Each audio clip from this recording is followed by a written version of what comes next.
You ready? Yes. Hello, Carolyn. Hey. I want to thank you very much for taking this opportunity for so we can interview you. Thank you for allowing me to do this. I'm excited. Yeah, as you know, we're working with Hunt County Cotton Museum, and we're putting together a presentation for Black History Month. Well, thank y'all for Okay. including me. And Carolyn, your story is so interesting. Please tell me about growing up in Greenville and singing. All right, okay. You know, this is where I grew up all of my life. I only left for about 8 years when I went to college at Texas Southern. And but my growing up at a lot of people know this story. And at 12 years old, I sang, and then somebody said that I couldn't. And so I stopped singing and stopped going to church from the time I was 12 till the time I went to college. Wow. Yeah, and then I was at college. I was walking down the hallway, and a friend named Cynthia said, "Why don't you come to my church?" And I said, I didn't want to go to church because I hadn't been to church since I was 12. And so she said, "Why don't you go to my church? It's right across the street." And I said, "Okay, one day." So she said, "Okay, we have prayer meeting. We have on Wednesdays. We have choir rehearsal on Saturdays. We have church on Sundays." So I hid every Tuesday, every Friday. I hid every day. And one day I said, okay, I'm going to pray. I'm going to choir rehearsal. This is not church. I'm going to go to choir rehearsal. I went across the street to choir rehearsal with her, and I mean, Olivia, I moved from my old house walker. Oh my God, was the musician. And so she had me she told me to begin to sing just a song. I was so embarrassed because I didn't know what to do when you sing. So I sit on the steps and I had my hands like this. I was embarrassed, but she began to give me her engagements. She did, but it taught me a lot because Olivia gave me an engagement where to sing for the mayor of Houston. I was so scared I didn't show up. And I mean, at this engagement, I mean, so many people was there. Yolanda Adams, Kathy Taylor, all these people was at that program. But I was so scared, so I didn't show up. She did not let me do any more. And that taught me so much. I was so hurt, and she was like, "No, you know, your word is your bond. Yes. When you tell somebody you're going to do something, you got to do it." So that taught me a whole lot. So that was in Houston. And then my parents got really sick back in Greenville. So I came back to take care of mom and daddy. And so that's when I started, you know, experiencing a lot of deaths and all that kind of stuff.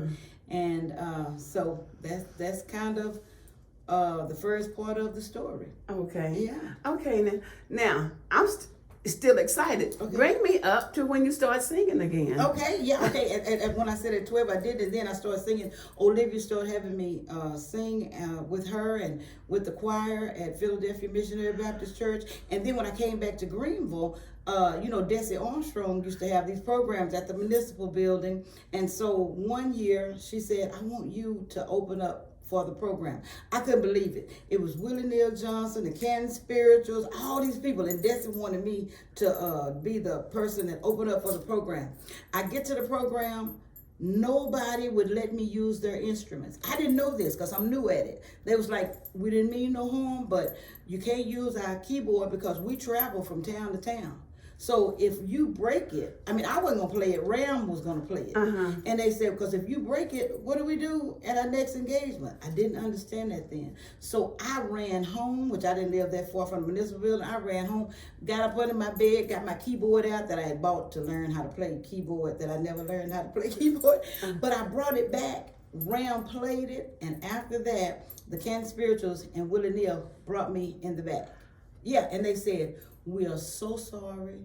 We didn't mean no harm." So that's when they explained to me what that means about different things, how they've lost foot pedals and different things by doing stuff. And they invited me to go on the road with Willie Neal Johnson. Yeah, and so Desi would book us. And so he said, "Do you have a group?" And I said, "No, it's just me." He said, "Get a group." So that's how Sylvester and Fred Thomas and James Ward and Ram Davis and Trelandra and Sebastian and Polly and Karen Neal, that's how all of them came about. Because they would come in and out. You know, like Karen had to go to college and then somebody was singing her place. And so that's how we would do it. And Willie Neal, when we went to Atlanta one time, I remember this big Coliseum, and I'm looking down, and Miss Dorothy Norwood was singing. And Willie Neal walks up to me and said, "We'll take you to the back, introduce you to Dorothy Norwood, because," he said, "and then we'll take you on the Malaco Records." Wow. And so Roy Wooten, they called him Mr. Malaco. Oh my God, he was the sweetest man in the world. He passed away, but before that, he took me to Malaco. Like a dream. It was like a dream, to tell you the truth. I'm serious. Because he wanted me to sing for the owner of Malaco. And I said, "I don't know, I'm kind of scared." Still had that little fear kind of thing. I said, "I'm kind of scared," or whatever like that. And so he said, "Just close your eyes and just sing a song that you know." And I think I sung "I Won't Complain" or something. And I just closed my eyes a second. And when I opened my eyes, the owner of Malaco was standing right there. And he said, "Santa." True story. That's exactly how that happened. But it was a lot that went into that. You know, most of us are familiar with Malaco Records. I know. It's from and all of those people, Miss Albertina Walker. Yes. And they just did a book here not long ago, like the encyclopedia of all the singers, the last 75 years in Malaco. And so we were in that, and it was nominated for a Grammy. Wow. Yeah, that book was. And so God has done so many just awesome things. And then while at Malaco, I got to sing with 67 artists for 2 to 3 days. We would ride on a bus, go to one church to eat and whatever, come back and sing. And it was everybody from Shirley Caesar to Dr. Bobby Jones to Dottie Peoples to everybody, 67 artists. Wow. And we did this for 3 days. And when we sit to eat, you can go to each table and just glean from their wisdom, and you could ask them anything. What happened when you all were traveling or whatever? Miss Albertina Walker, you know, one day we were singing in this city, and I walked past Miss Albertina's room, and I could smell food, and I'm like, "There's no microwave in these rooms." And I walked in, I knocked on the door, walked in. She had the iron on the iron and the food in the aluminum foil sitting on top of the iron. Wow. And I said, "Miss Albertina," she said, "Girl, that's how you make it. This is how we made it." You know, good thing. So to hear her stories, and Miss Shirley Caesar's stories, and Miss Dorothy Norwood's story, who allowed me to travel with her for 5 years, all of these people's stories, it was just amazing. Now, I have to hear one. Oh my God. Okay, let me think of the best one that I could say. How they had to go through the back. Yes. And then the people that was paying them, the promoters, if you go through the front, the promoters will go through the back with the money.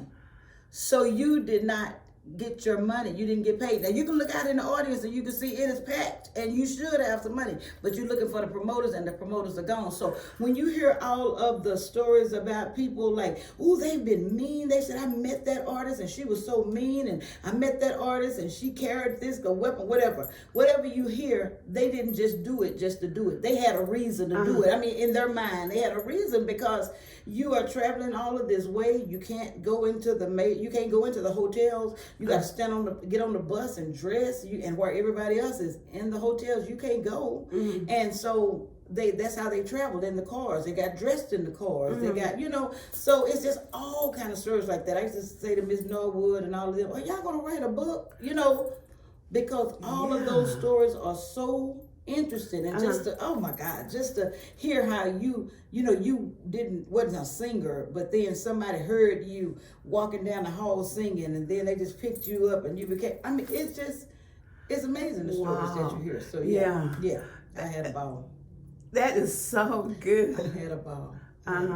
And Miss Dorothy, oh my gosh. She is so, Miss Norwood, she's still traveling. She lives in Atlanta, doing just wonderfully. And so that's what I saw on somebody's Facebook the other day. She said she has 16 more engagements before the end of the year. Because, now people are doing it virtually. Right. And so sometimes you can be at a program, like I was at a program last Sunday, and they only had 25 people. Everybody had a mask, and if you can do it safely. Right, we want to be saved, but we want to be safe. And so that's why, so we're all trying to do it as safely as we can, but it kind of just cut us all out during this time, during this COVID period. But God is faithful. Yeah. And when you said sort of cut you out, I mean, that can be sort of stressful as well as anxiety goes up. It really does, because you're so used to traveling, you're so used to flying. Like I was saying to somebody, I was at this time last year, I was in London. You know, and so then I was in Denver, New Year's Eve, and then in February. So you're so used to getting on the flight, you're so used to flying, you're so used to packing and getting ready to go. So yeah, it does. It just halts it. But one thing about it, it put everybody on the same playing field. It's level now. So you know, and so we get to see the niceness of people that we really didn't used to see. Yeah, that's lovely. I go back in the past and I can remember people telling stories how the singers would go to their houses and spend nights at people's houses because they couldn't get a motel room. Yeah, you been in some houses. I mean, that was a long time ago, but I experienced that as well in my thing. You know, they would bring you in, and then they would say, okay, you know, we're not going to bother you. You're on that side of the house, and whatever, you know, because you know you're trying to make it. Now I'm kind of laughing because I remember one of Bishop T.D. Jake's story when he had to stay in somebody's house, and he said he was in some girl's room, some little baby girl room with a canopy, you know, over the bed. He said, "They're picturing me in a bed with a canopy." But yeah, we had to, and I grew up, you know, up until 12 years old, I was at Western Chapel, and that's kind of what I was kind of used to a little bit, because when we would go to BTU or whatever the youth things were, we stayed in people's homes. So yeah, I was kind of used to it in a way, but I was getting excited about traveling. I didn't think I'd have to do it then, but I had to do it for a minute. But after that, you know, God just opened doors, and then I do it every once in a while, only because I want to, because you made friendships with the people, right? And yeah, that is so beautiful. But another back question. Okay. We're talking about the promoter running off with your money. Touch base on that. Oh my goodness, yes. Sometimes, you know, they will. I mean, you know, it's common knowledge. You know, sometimes they will give you an amount, and then when you get there, it's like, we really don't have it. You know, and I don't have a problem with that. Let me tell you why. When I have a problem with it, but what I'm saying, when I get there, sometimes singers will not sing. They're like, oh no, you don't have my money, I'm not singing. But I can't do that because the audience don't know the situation. Right. And so I want them to still be fans forever, you know, and so all they know is, I got there and she didn't sing. All they know is they paid their money for their ticket. And so they don't know what happened behind the scenes. I just won't go back to that person because I can't trust them. Their character, you know, I won't go back to them. But I can honestly say I didn't have a whole lot of those, you know, problems like that, you know, because you know, that's why people say you have to get a contract, you have to get a promissory agreement. I mean, you know, because and then a lot of, you know, it's just a whole lot of stuff behind the scenes. Who encouraged you? You mentioned the piano player, but there's Olivia Branch Walker. Olivia Branch Walker, Dr. Bobby Jones, who we keep in touch even to this day. Miss Dorothy Norwood encouraged me. So many different people encouraged me, and then you get an opportunity to tell them later on. So I really thank you all for doing this, because it gives you an opportunity. Years ago, when I sang at Texas Southern with my church choir back in Houston, Sandra Crouch. Yeah, she said, I said, can I have your autograph? And she said, yeah, and I had a Bible. And she wrote in and she said, one day the world is going to know your name. So I was able to email her just about 2 months ago, because a friend of mine lived next door to it, another person know her, and I was able to email her just to say thank you. You know, you never know you're going to get to tell the people thank you for doing that. And I was able to say thank you because you said that. I said it hadn't just been like worldwide, but I've had a whirlwind experience. I like that, a whirlwind experience. Also, I want to ask you about, you are in a male-dominated field, and was there any discrimination? How did the male treat you? Well, the discrimination that I saw was that, and then I look back and I can see you didn't really look at it as a discrimination then. When you would go into the studio to record, it was mostly male musicians, it was male producers, male engineers, male everything.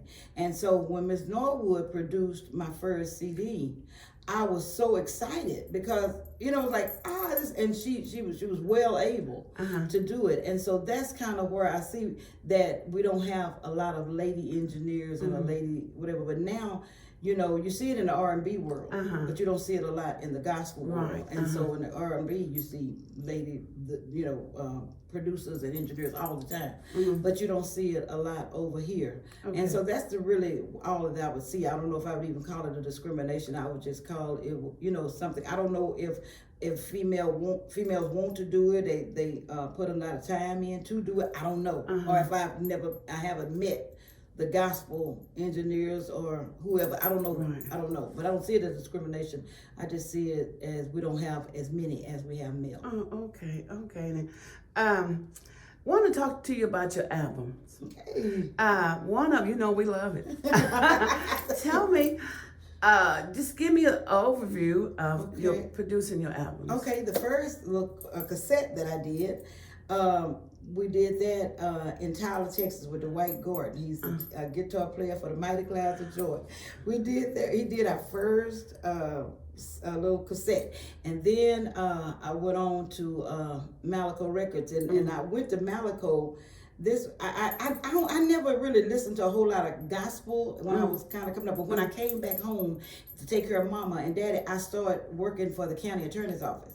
And in there, we were allowed to listen to music. And so I would listen to Vanessa Bell Armstrong all the time. And I got an opportunity to tell her that too. And so I would listen to Vanessa Bell. And so on the record, it says Savoy, which is Malaco, which is on my Malaco. And I'm like, if I ever wanted to go somewhere, I probably want to go to Malaco. Didn't really know any others. And so when Uncle Roy, Mr. Malaco, recommended Malaco and Willie Neal, I was like, Malaco. And so I really didn't think about it very hard until I went to a quartet convention. Dr. George Stewart does the quartet conventions in Birmingham every year in January. And I went, and this singer came up to me and he said, Carolyn, are you on the label? And I said, no, but I would love to go to Malaco. And he said, oh no. He said, that won't happen. He said, and I wasn't even really saved then. And people say save. And so he said, oh no, that won't happen. He said, the first time you usually go to a minor label and then you go to a major label, but you couldn't do it the first time. And I remember going back to my hotel room at that quartet convention and I said, God, show him who you are. I remember saying that. And when they said Malaco, I went, oh my God. So I ended up, of course, getting on Malaco. But if I had anything to say to people, do not ever pray that prayer in the spirit I prayed it. I was praying it to show him something. But when it happened, I wasn't ready because I did not take time to read all of the fine print. Tell me about it. I was not able to read. I didn't read the fine print. And so, although I never have anything like bad to say about where I was, please, everybody, read the fine print and have a entertainment attorney, not just an attorney. You got to have an entertainment attorney. And so that's what I didn't have, and I didn't get it. And it's a lot of money that I lost. That's a known fact. There's a lot of money that I lost because when I wrote the song, There's a Story Behind My Praise, I wrote it, but when I went in to do the business, I didn't know what to ask for. And so I hear all these R&B older people's stories on unsung heroes and all of that. I relate to that because I did not ask for what I should have asked for.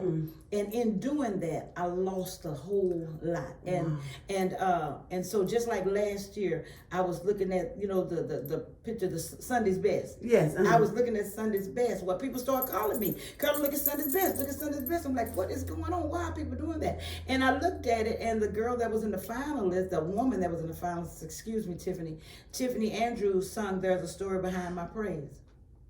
But I never got a call, but I didn't have to get a call. So let me clear that up. I didn't have to get a call because since I did not do the work, all they had to do was call Malaco. And when they said, yeah, you can do it. And so God allowed me after that to meet a young man by the name of Paul Shepard, who is over one of the ministers of music or whatever his title is at this time at the Potter's house. And so Paul, as he said, are you going to record again? And we were in Tyler, and I said, Paul, I got a flyer and a desire. I had put out a flyer to say I'm doing a recording. I didn't have a song. I didn't have a producer. I didn't have an engineer, but I knew I needed to record.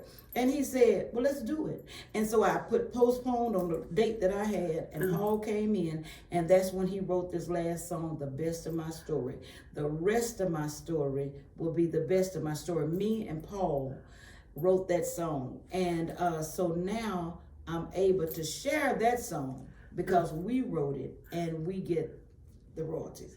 But because he taught me, I promise, Paul Shepherd and Tramal Love taught me the business now. I know now to read it. I know now to look it over. And really, I never told this story, so thank you all, not so much, thank you all for allowing me to tell it, because I was embarrassed. I was totally embarrassed that I did not. I have a sister that's an attorney, but you have to have an entertainment, but you need to have an entertainment attorney.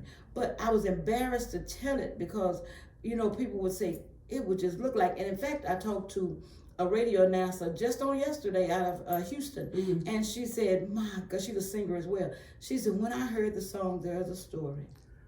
She said, I said, whoever wrote that song got to be rich. And I said, wrong. That did not happen. Well, let me tell y'all what happened. I want to tell you the story. Okay. I made the song. I wrote the song. We did the song May 31st of whatever year. I think it was 2006. It went out. May 30th, one of the A&R people was leaving. In June, another A&R person was coming. So nobody could touch it. Wow. Because he was leaving, and this one didn't know enough about it to touch it. And thanks be to God, by selling it out of my car, just everywhere I went, it did make it to number 30. But it not with a whole lot of push. And so I never really, like I said, didn't want to tell that because it was totally embarrassing. So if I had to tell any singers, anybody writing and everything, don't be so excited about getting on wax that you do not read the paperwork. Know your rights. Feel okay about saying, no, I don't want to go for that. Leave your songs at home. Record whatever you're going to record. And when it's your time to do it on your own, like I just did the Best of My Story CD on Traylor Made Music. It's independent now. I don't have a record label right now. Not to say I'd never think about it, but I don't have one now. But now, then you bring back the stuff that you want, that's yours. And I'm just saying, I'm just saying that to people. I want to stress that to people so bad. Don't be so excited that you forget to read. Wonderful.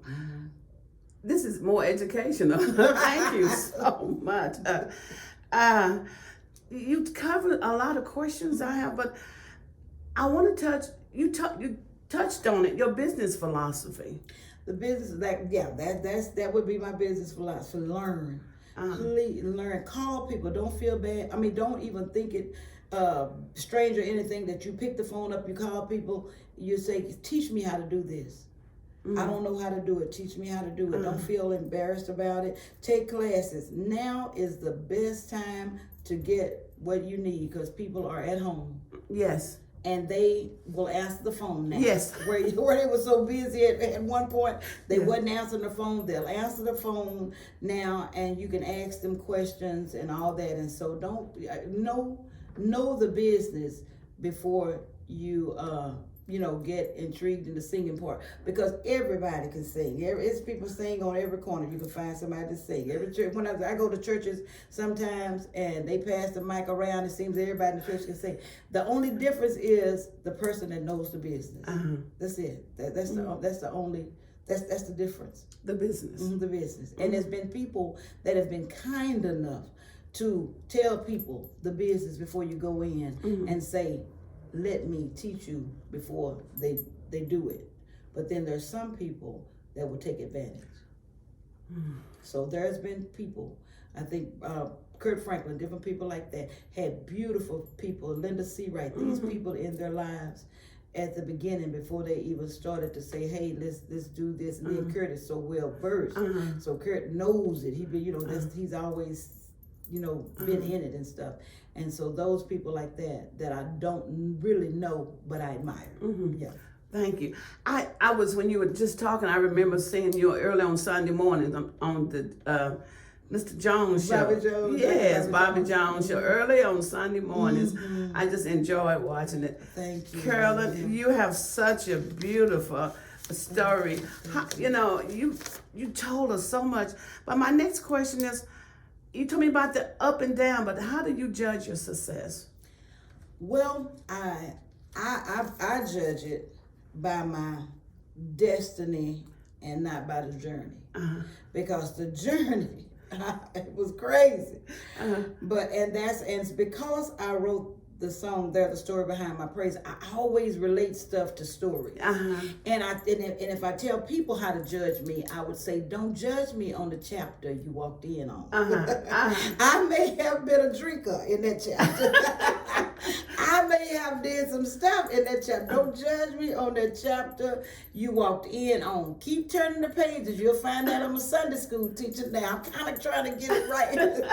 So judge me by my destination and not by my journey. And that's how I want to be judged. You said you're a Sunday school teacher, but you forgot to mention you're an excellent speaker. God, thank you. Oh, thank you so much. If really Carolyn is enjoy that. speaking, I want somebody to hear her. Wonderful speaker. Thank you so very much. Thank you.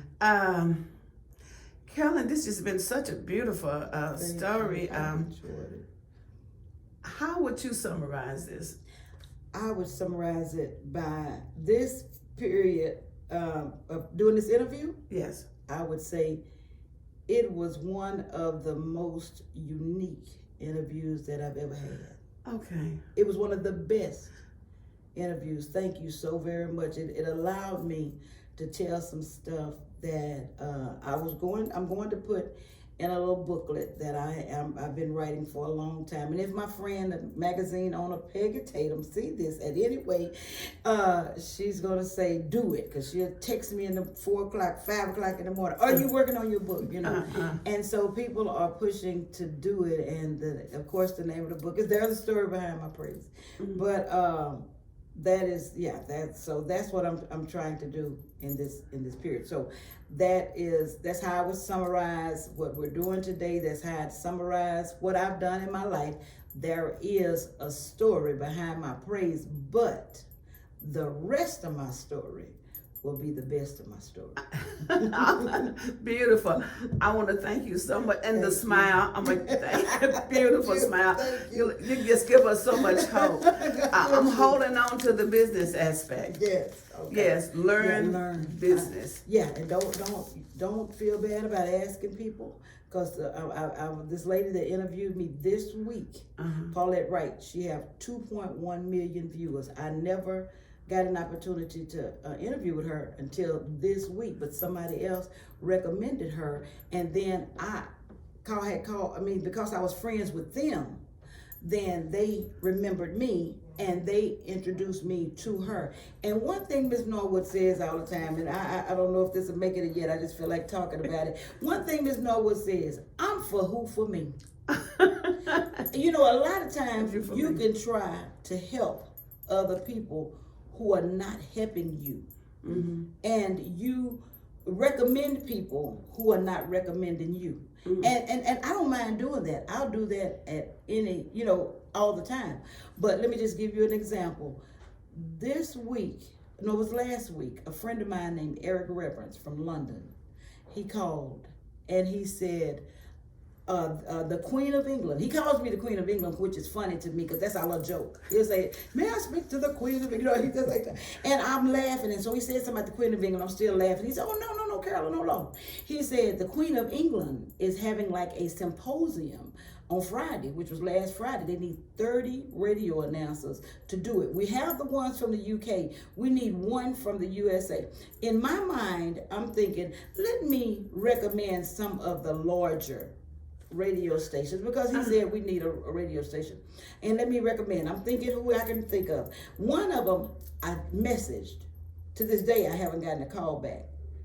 So what I did was I said, wait a minute, I'm for who? For me. Let me recommend somebody that's been recommending me.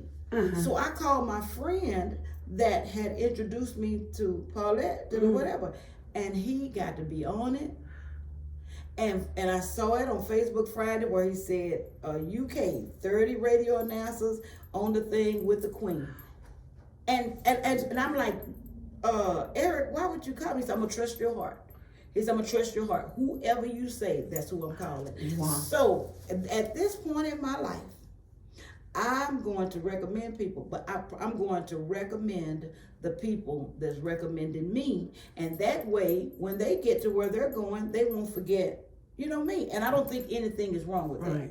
And so it took me a long time to get to that point where I didn't think anything was wrong with that. I thought, Carolyn, just do, what everybody else is doing. So my mind had been programmed to call the larger people, the top 40, whatever, and that was my mind program. But nobody here will ever be known if we don't recommend it.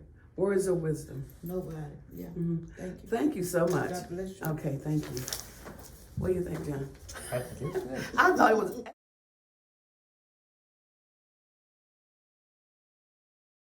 When I remember when I lived here in Green, I've always been here, but at 6 years old, I remember going to the courthouse, and the doors had black and white. You remember that? Yeah, I remember. And I remember me and Bay and Sandy and all of us, we just bust through the door of the one that said white. And they were like, get out of here.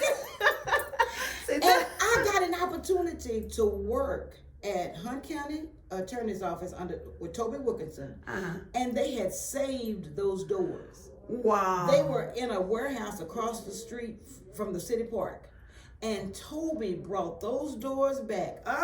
And I was able to be one of the people that painted it, and they put them back up. I don't know if they've taken them off, but those doors. And actually, it was for like an anniversary of the Cotton Museum. Wow. It was. They still museum where I did God Bless America on it, and that program is at the Cotton Museum. But it was for that they put during that celebration that we were able to paint the doors and just put women and men. So you painted over them. Yes, painted over and it was so old, so it took a lot of paint. But it was just like God was allowing me to paint away my hurt, you know, because I was hurt. See, yeah, don't record that. I am. I know. That is so good. Yeah, so they put the doors back up. And Toby Wilkinson did that. He sure did. Wow. And so that was for a celebration. They had it on the steps of the courthouse, the program. And I sang God Bless America. I was there. Yes. Yes. It sure was. Yeah. What year was that? I can't even, when did I work there? 87? It was 80, no. Was it about 88 or 89? Yeah, it was in the 80s because I came here in 86. Yeah, so it was in the 80s. 80s. I came back in 86. Yeah, it was in the 80s. When they, because I didn't realize they still had the doors, of course. But yes, they was it was across the street from the city park in that warehouse. And he brought them back. They were all tarnished and brown and whatever, but you could still see the white and black real faint. And we were able to paint. That was just a beautiful day, because the reason why it was beautiful is because it was Toby Wilkinson, who is white, allowing me to do this, and just letting us know that there is a togetherness now. We are trying. We are trying. It may not be 100%, but we are working together, and that's what it meant. That's what it meant for me. So what happened to the doors after the whole ceremony was over? Oh no, he put them up. Oh. Yeah, he put them on the bathroom doors. Okay. He took the old doors off and put those on. Yes, that was wow. Sure did. That was wonderful. I still hear stories about the water fountains in the courthouse. I used to do that too, and they would get away from me. Get out of here. Yeah, that was just funny, just to run through the bathroom for them to tell us, get out. But yeah, we thank God. We've come. We've come. a long way. Yeah, we've come a long way. Thank you very much. Thank you.